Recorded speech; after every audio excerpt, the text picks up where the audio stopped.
கிறிஸ்துவுக்குள் மிகவும் பிரியமானவர்களே, இயேசு கிறிஸ்துவின் நாமத்தில் உங்கள் யாவரையும் அன்போடு கூட நான் வாழ்த்துகிறேன்.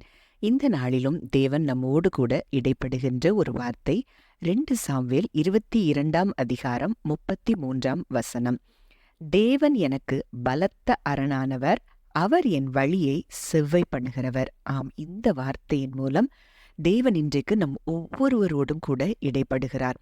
அவர் இன்றைக்கு நமக்கு அரணா இருக்கிறாராம். அப்ப இங்கிலீஷ்ல அந்த அரண்கிற வார்த்தைக்கு ஃபோர்ட்ரஸ் அப்படின்னு சொல்லப்பட்டிருக்கிறத நான் பார்த்தேன்.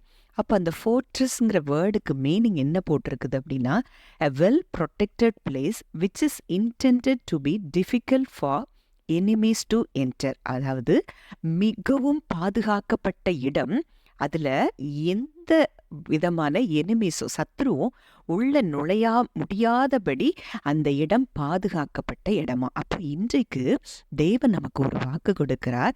அவர் இன்றைக்கு நமக்கு அரணா இருக்கிறேன் என்று சொல்லி வாக்கு கொடுக்கிறார்.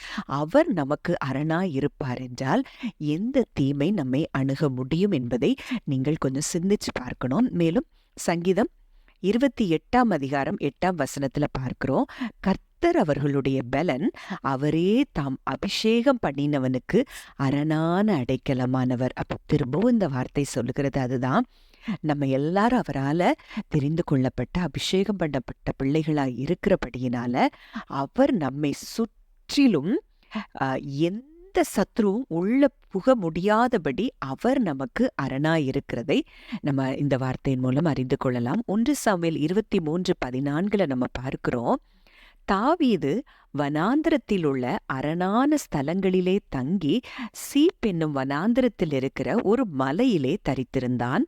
சவுல் அனுதினமும் அவனை தேடியும் தேவன் அவனை அவன் கையில் ஒப்பு கொடுக்கவில்லை. இந்த சூழ்நிலை எப்போ சொல்லப்பட்டிருக்கு நம்ம அறிந்திருக்கிறோம். தாவீது சாமுவேலால அபிஷேகம் பண்ணப்பட்ட பிறகுதான் அங்க சவுலுக்கு அவன் மிகவும் எதிரியாக தெரிகிறத நம்ம பார்க்கிறோம். எப்போ தாவீதை கொல்லலான்னு சொல்லி சவுல் அநேக தருணங்களை அவன் பார்த்து கொண்டிருந்தான். இந்த வார்த்தை என்ன சொல்லுது?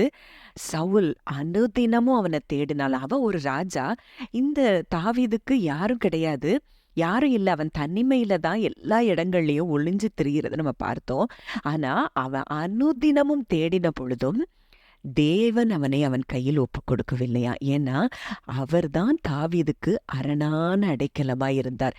எந்த சத்ருவும் அவனை தொட முடியாதபடி அந்த இடத்துல தாவீதை அப்படி அவர் தன்னுடைய கூட்டைக்குள்ள தானே கோட்டையா இருந்து அரணா இருந்து அவனை பாதுகாத்ததை பார்க்கலாம். அப்போ இன்றைக்கு தாவீதுக்கு அப்படி செய்திருப்பார். ஆனால் இன்றைக்கு நம்ம அவருடைய பிள்ளைகளாய் இருப்போம் என்றால் எவ்வளோ தூரம் நம்மளை அவர் ப்ரொடெக்ட் பண்ணுவார். இந்த எண்ணங்கள் நமக்கு இருக்குமாயின் நிச்சயம் நமக்கு எதிராய் சந்தேக கணைகளை வீசுகிற அந்த சத்துருவை நாம் ஜெயிக்கலாம். அப்போ இன்றைக்கு என்னை சுற்றிலும் என் தேவன் அரணாய் இருக்கிறார் அப்படிங்கிற அந்த எண்ணத்தை நம்ம நிச்சயமா நம்ம மனதில் ஒவ்வொரு நிமிஷமும் கொண்டு வர வேண்டும் என்று சொல்லி தேவன் விரும்புகிறார்.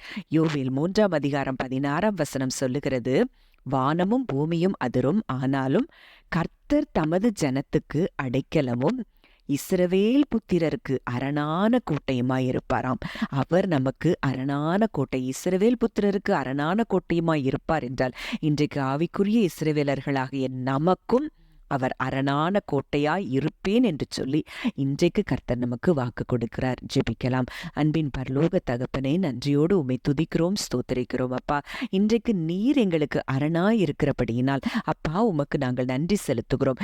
எந்த சத்ருவும் எங்க பக்கத்துல கூட வர முடியாதபடி எங்களை சுற்றிலும் அப்பா ஆண்டவரே நீர் மிகவும் பாதுகாக்கப்பட்ட இடத்துக்குள்ள ஆண்டவரே எங்களை நீர் வைத்திருக்கிறீர். எங்களை சுற்றிலும் நீர் இருக்கிறபடியினால் எங்களை எதுவும் அணுக முடியாது, சேதப்படுத்த முடியாது, தொட முடியாது என்பதை ஆண்டவரே இந்த வார்த்தையின் மூலம் நாங்கள் அறிந்து கொள்கிறோம். அப்பா, இந்த வார்த்தையின்படியே என் தகப்பன் இதை கேட்கிற ஒவ்வொருவரையும் ஆசீர்வதிக்கிறதற்காய், பலப்படுத்துகிறதற்காய் ஆண்டவரே, அன்றைக்கு தாவீதை அப்படித்தான் நீங்க சவுல் கையிலிருந்து நீங்க பாதுகாத்தீங்கப்பா. அது போல இன்றைக்கோ எத்தனையோ விதமான பிரச்சனைகள், போராட்டங்கள், வியாதிகள், பலவீனங்கள் இதெல்லாம் உலகத்துல இருக்குது தகப்பனே. ஆனாலும் உம்மை நம்புகிற பிள்ளைகளுக்கு நீர் அரணான கோட்டையா இருப்பதினாலே அது எதுவும் அணுக முடியாத இடத்துல உடைய பிள்ளைகளை நீர் வைத்திருக்கிறீர் என்பதை இன்றைக்கு எங்கள் கண்களை திறந்து காட்டியிருக்கிறீரப்பா. நன்றி செலுத்துகிறோம். இந்த வார்த்தையை நாங்கள் விசுவாசிக்க இதையே எங்கள் வாழ்க்கையாய் மாற்ற தகப்பன் எங்களுக்கு உதவி செய்யுங்க. இயேசுவின் மூலம் கேட்கிறோம் ஜீவனுள்ள நல்ல பிதாவே,